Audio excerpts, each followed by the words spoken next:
The water cycle, nature's recycling system. The water cycle, also known as the hydrological cycle, is the continuous process by which water circulates between the Earth's atmosphere, oceans, rivers, lakes, land, and living organisms. This cycle is crucial for sustaining life, regulating climate, and shaping the environment. It moves water through various stages: evaporation, condensation, precipitation, and collection. 1. Evaporation and transpiration. The cycle begins with evaporation, where the sun heats water in oceans, lakes, rivers, and soil. The heat causes water to change from a liquid to vapor, which rises into the air. Transpiration, another key process, happens in plants. As plants absorb water through their roots, some of it is released back into the atmosphere as water vapor through pores in their leaves. Together, evaporation and transpiration contribute to the release of water vapor into the air, called evapotranspiration. 2. Condensation. As the water vapor rises into the cooler parts of the atmosphere, it condenses, changing from a gas to a liquid. This happens because cooler air cannot hold as much water vapor. The vapor cools and turns into tiny water droplets, which gather around particles like dust or pollen, forming clouds. The more vapor condenses, the larger the droplets become. When enough water has condensed, it forms visible clouds in the sky. These clouds can vary in size and shape, depending on the amount of water vapor and other atmospheric conditions. 3. Precipitation. Once water droplets in the clouds grow too heavy to stay suspended, they fall to the Earth's surface due to gravity. This is known as precipitation. Precipitation occurs in several forms, based on temperature. Rain. Water falls as liquid droplets when temperatures are above freezing. Snow. When the temperature is below freezing, the water vapor turns into ice crystals, which fall as snow. Sleet or freezing rain. When water droplets partially freeze in the atmosphere and fall as ice. Hail. Hard ice pellets form within storm clouds and fall during strong thunderstorms. Precipitation replenishes groundwater supplies, feeds rivers, and provides water to ecosystems. 4. Collection and infiltration.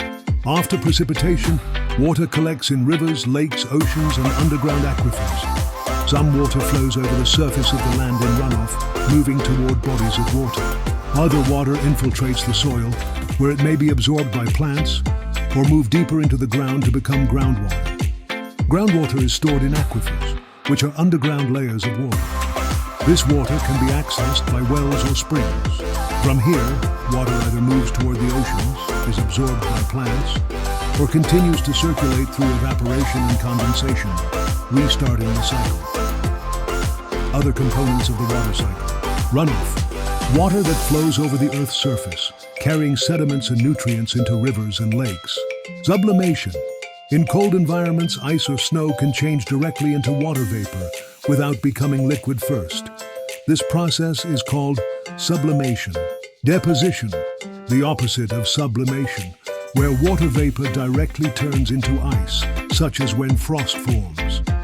Why the water cycle is important. 1. Supports life. Water is essential for all living organisms. The cycle ensures that water is distributed and reused all over the planet. 2. Regulates climate. Evaporation cools the Earth's surface, and cloud formation affects how much sunlight reaches the ground, influencing temperatures. 3. Purifies water. As water evaporates, impurities are left behind, making the water vapor relatively pure before it condenses. 4. Promotes agriculture. Rainfall provides water for crops and sustains agriculture, vital for food production. 5. Shapes the landscape.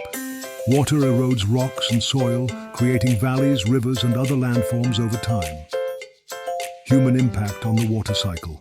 Human activities have a significant impact on the water cycle. Deforestation can reduce transpiration and alter precipitation patterns. Urbanization increases runoff and reduces natural infiltration, leading to higher risks of flooding. Pollution affects water quality, contaminating rivers, lakes, and groundwater.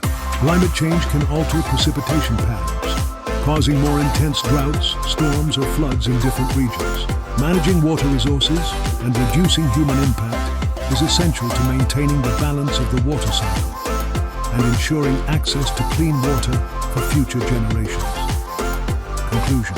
The water cycle is a perfect example of nature's ability to continuously recycle and replenish one of Earth's most vital resources. Through processes like evaporation, condensation, precipitation, and collection, water moves through the atmosphere and back to Earth, sustaining life, shaping landscapes, and regulating climates.